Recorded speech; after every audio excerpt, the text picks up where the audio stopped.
This is the edit monitor and the keyboard system we use for the data channels here in Garfield Heights. This keyboard controls all of the data channels, including the Reuters Newswire service.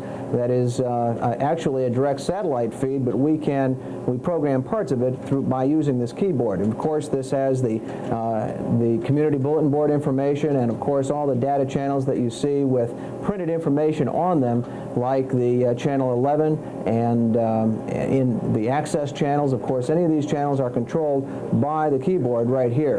And of course, we have operators that come in and fire this up occasionally to change those messages. And of course, if you're interested in getting a message on the community bulletin board for a nonprofit organization like a church or a PTA or something, all you have to do is call the office and we'll give you information on how that actually happens. Well, getting back to the video now, we'd like to give you a retrospective of a story that happened, actually had a very bright beginning in late 1984, but a very sad ending early in 1985. I'm talking about the election of State Representative John Carroll, his swearing-in ceremony 1 week, and then, of course, he passed away the very next week. Here's how we covered his swearing-in ceremony on the January 8th program. The winner of a different sort of contest was officially sworn in last Sunday at the Garfield Heights City Hall. John Carroll is the new state representative for District 13. He received a terrific send-off to Columbus as nearly 250 guests attended his swearing-in ceremonies and reception. Festivities got underway just after 4 p.m. with hostess Denise San Antonio introducing the speakers. Art Brakowicki was first up with the Pledge of Allegiance, followed by Reverend Edward J. Camille of St. Basil Parish for the invocation. Garfield Heights Mayor Tom Longo was on hand to introduce the many prominent guests that helped make Representative Carroll's campaign a success.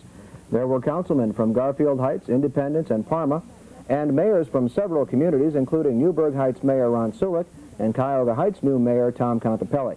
Of course, there were many other local dignitaries, too numerous to mention. John's parents came up from their hometown of Cincinnati, along with John's 2 brothers and a sister, to witness the ceremonies. In fact, John's father, Jack Carroll, administered the oath of office as his mother, Ann, stood by. I, John D. Carroll, I, John D. Carroll, of Cuyahoga County, having been duly elected as a member of the 116th General Assembly having been duly elected as a member of the 116th General Assembly of the State of Ohio, do hereby swear to uphold the Constitution of the United States and the Constitution of the State of Ohio and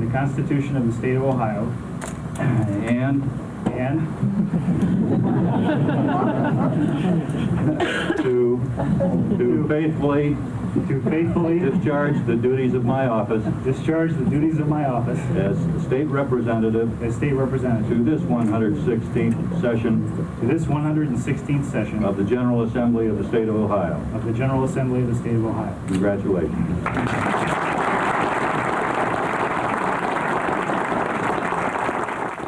Ohio Secretary of State and one of John's close friends, Sherrod Brown, traveled from Columbus to offer these remarks about Ohio's 3rd youngest state legislator. But I think the beauty of our system is you can really tell a lot about a potential office holder by the kind of candidate that person is. And John has shown himself to be probably the best candidate in Cuyahoga County this year, and maybe one of the best, certainly one of the best, if not the best candidate in the state this year, with the kind of door-to-door effort he put together, with the kind of hard work and meeting virtually everybody in this district, in Garfield and Maple and all over this district. He did the kind of campaign where he simply worked. He worked so hard by going to plant gates, knocking on doors, going to bowling alleys, going to fast food restaurants, everywhere where he knew there would be people. And he shook, I would bet he shook literally tens of thousands of hands in this district. He has been to most of your homes. He has sat down and talked individually with most of you. And that's a real rarity in politics nowadays, when political campaigns tend to raise a lot of money, spend a lot of money in television, don't meet the voters, but simply stay in the back rooms and spend money and hire people and do that. Well, John Carroll's campaign was obviously much more than that. It was the traditional good kind of campaign where voters could meet the candidate, where voters could ask the candidate a question, where voters could challenge what the candidate might have to say about something. And that's going to not only elected John Carroll, that kind of campaign, It will make him a much better legislator because he's done that. Because he has met so many people, because people know that when they have a problem, they can pick up the phone and they can realize that, yeah, I met this guy, John Carroll, at my door during the campaign. I'm going to call him because I got an idea about this, or I got a problem with this state agency or whatever. And that's something that, as I said, it happens all too few times now in politics where people do get an opportunity to meet the candidate on a regular basis, as John has done. During his acceptance speech, Representative Carroll enumerated some of the things he learned while pursuing his door-to-door campaign in the cities that make up District 13. He also listed some of the goals he hopes to obtain while in office. I have learned valuable lessons from you that I will take with me to Columbus. I have learned that you don't spend a dollar of the taxpayers' money unless you get a dollar's worth of service from it, and unless it contributes to the health and welfare of the people who need government services the most. I have learned that nothing causes a family more pain or anxiety than for one of its members to lose his or her job. And whether it's figuring out ways to keep the jobs we already have, or more importantly, to attract new ones, there can be no higher priority in the legislature than jobs. I have learned that nothing eats away at a senior citizen's fixed income more than the ever-rising cost of utilities. As rates continue to skyrocket, many of our seniors will be forced to choose between fuel and phone service. Not a happy or a fair choice. I have learned that our families are very concerned about the rising cost of health care. Nothing is more threatening than the fear that a prolonged or catastrophic illness could wipe a family out financially. I don't want my parents or anyone's parents to live with that fear. I have learned that if we don't continue to make a concerted effort to improve the quality of education in this state, Ohio will continue to lose jobs, and our young people will be forced to move away.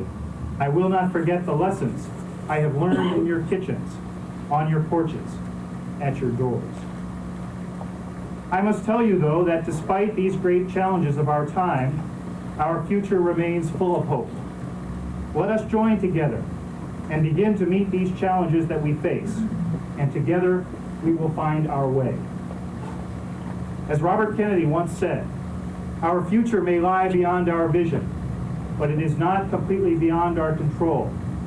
It is the shaping impulse of America that neither fate nor nature nor the irresistible tides of history, but the work of our own hands, matched to reason and principle, will determine our destiny. Thank you very much, and God bless.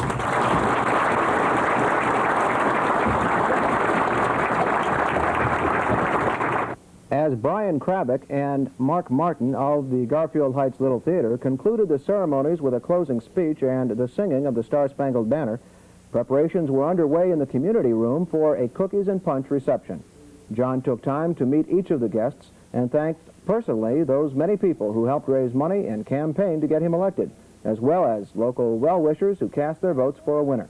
At the reception, Dottie cornered Representative Carroll to ask him if he would run the same type of campaign again. Well, Dottie, as you know, this was my first campaign for public office, and anytime you have a first-time effort, there are always a few bugs in the system, but we basically did everything I hoped to do. I concentrated a lot on door-to-door campaigning with a lot of personal contact because I thought that was the most effective means of staying in touch with the district. And I'm very, very pleased with the campaign we ran, and I think the results bear out the fact that my campaign staff did a very good job. Okay, do you think you hit any one particular age group? Well, I spent a lot of time and focused a lot of my attentions on the senior citizens because they are a group in my district that is very large in terms of numbers, and their issues also are affected to a large extent by what happens in the General Assembly down in Columbus. So that is one group that I really focused a lot of attention on. Okay, you are very obviously a young, attractive, good-looking young man. Do you think the young, well, get me everywhere, right? Okay. Do you think that the young people then may have voted for you because of that? Well, that's an interesting interesting question. I really found that the older people voted for me because of that. I wondered in the beginning whether older people would be a little bit uncomfortable with a young person, but I found that rather than being uncomfortable, they were actually very positive about young people getting into politics and running for public office. So I feel that was an advantage, even in terms of the senior citizens. What, if you can, in a nutshell, real quick, is the overview that you might give us for your new term now in office? Well, I want to be very strong in constituent services. I'm going to be very accessible.